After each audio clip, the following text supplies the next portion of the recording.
Thought, boy, the energy was great. I thought their retention from the few meetings that we've had for install was pretty decent, particularly defensively.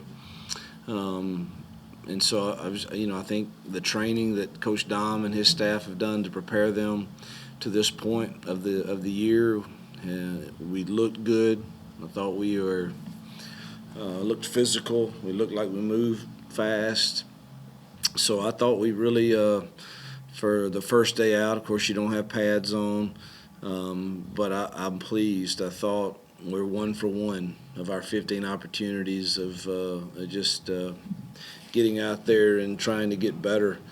We got a lot of question marks.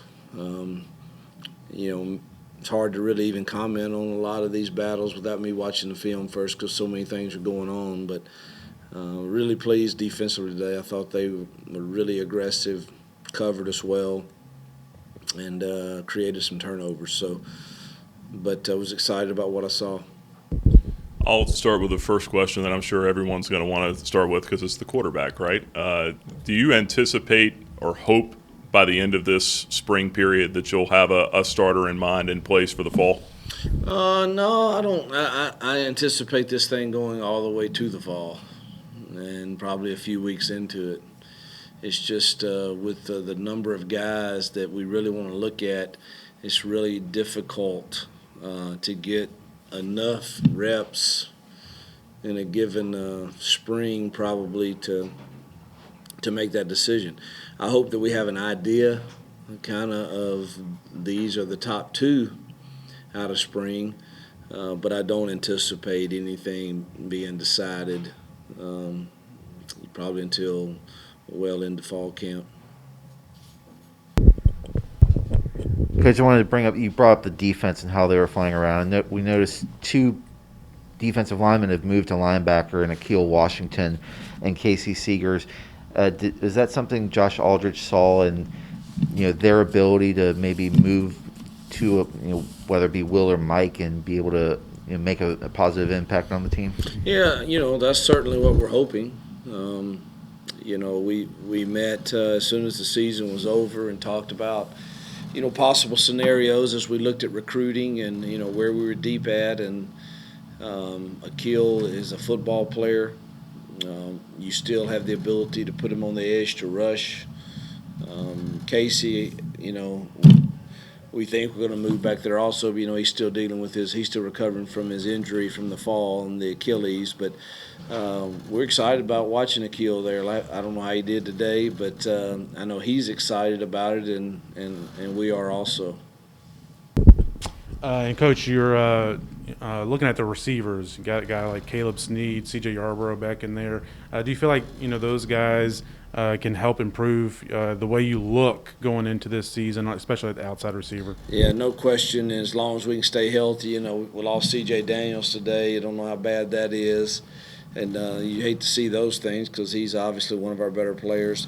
But you adding Snead and getting Javion Lofton back to healthy, it looked like he ran well today, and Yarborough back. Trayon Sibley's he's coming on. I thought he had a good day. But you add Yarborough and Snead to that room, they definitely walk off the bus looking a little different. I wanted to bring up injuries. Cooper McCall, I saw at a basketball game, had his arm in a sling. It looked like off-season surgery. And I didn't see a few other guys out there. Do you have an injury update on some of the guys? Oh, man, I should have brought that. We have several that, that were surgeries that were planned for after the season that are going to miss spring. Ahmad Walker, Cooper, Austin Mock. Seems like there's another shoulder, but Casey Seegers, and they'll all miss spring practice. And there may be a few more that we could cover in the next press conference, but those are pretty fresh on my mind. Jerome Jackson, same thing. So all of those are things that we did to get cleaned up, and they'll miss a good bit of spring practice, if not all of it.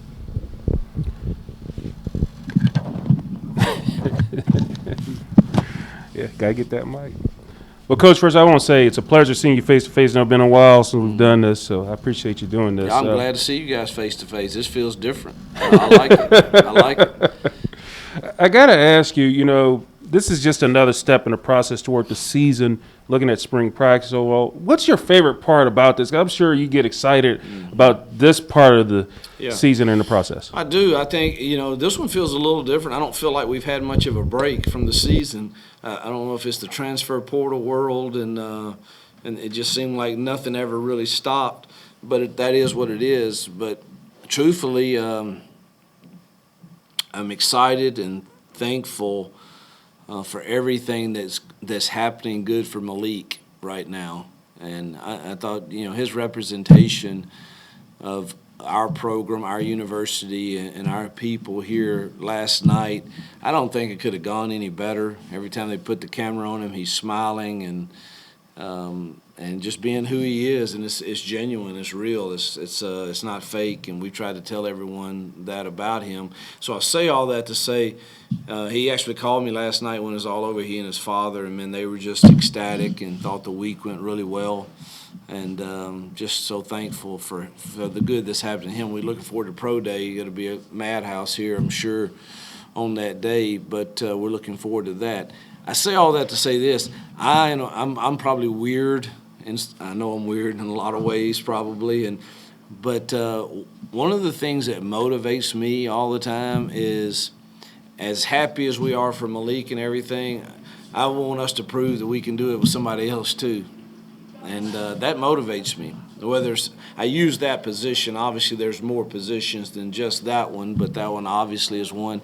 And that probably is the biggest motivation I have for spring practice, is trying to prepare ourselves to prove that it doesn't matter, what year it is or who it is. And obviously next year's schedule's different, and we can't control all of that.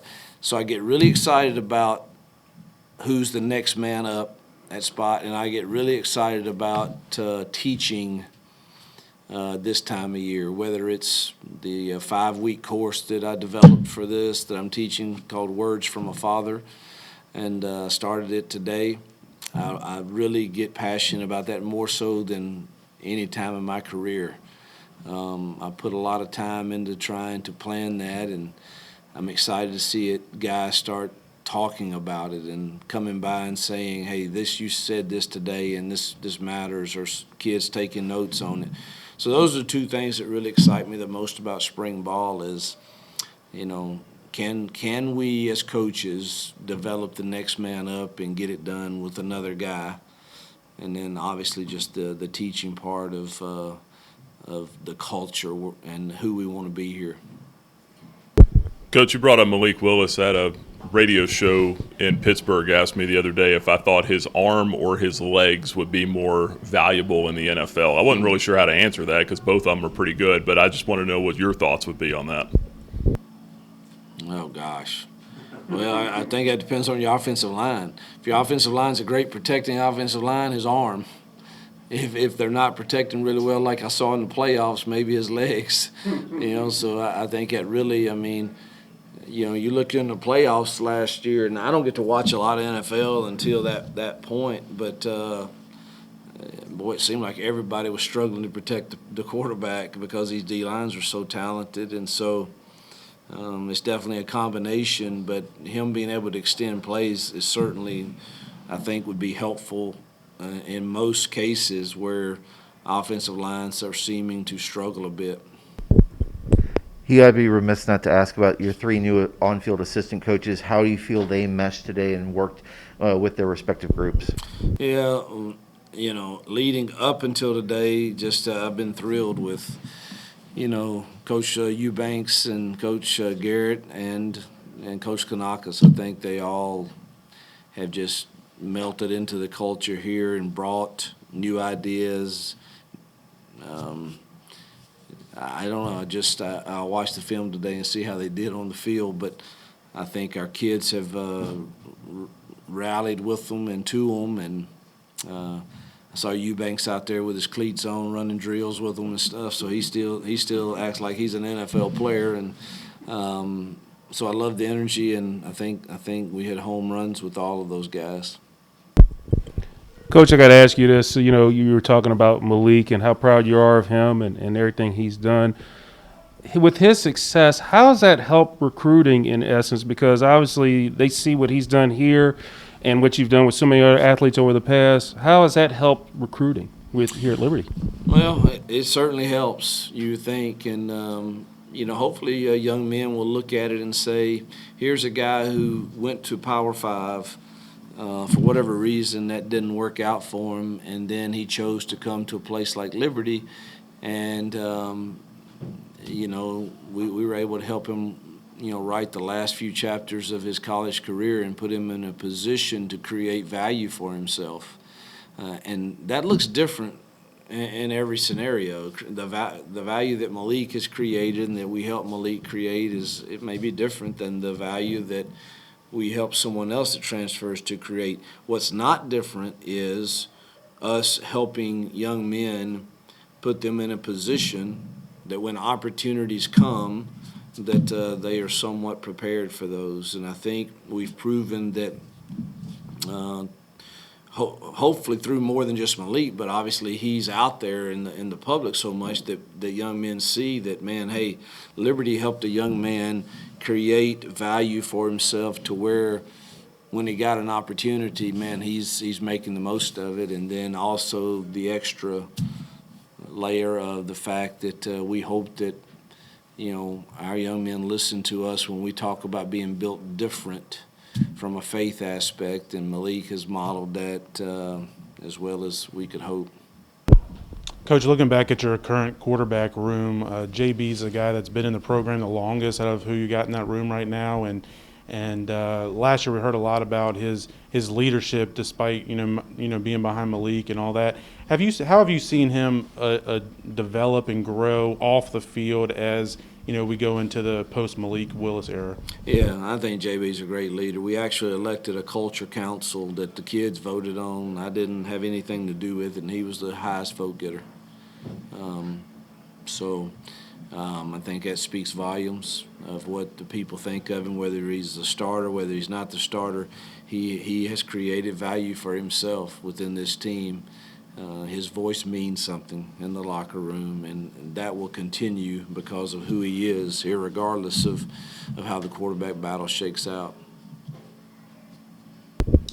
Going back to Coach Klinakis, how excited were you to bring a guy in that likes the X's and O's part of it too on the offensive side? I talked to him a little bit yesterday, and he got really excited talking about that aspect of it. How much do you guys talking ball and just kind of looking at new things maybe to throw in? That's probably why I haven't felt like we've had much of a break, because we've talked an awful lot of ball between the end of the season and now, and we're not going to change. That's the thing with these old line guys. They know too much for me, and I don't mind trying new things, but they better be able to go fast and block them. So we're going to go fast, and he does have great ideas, but he has melted within what we're going to do, and I think he kind of approaches some of the techniques different than we have in the past. I'm excited to see if that's a better way.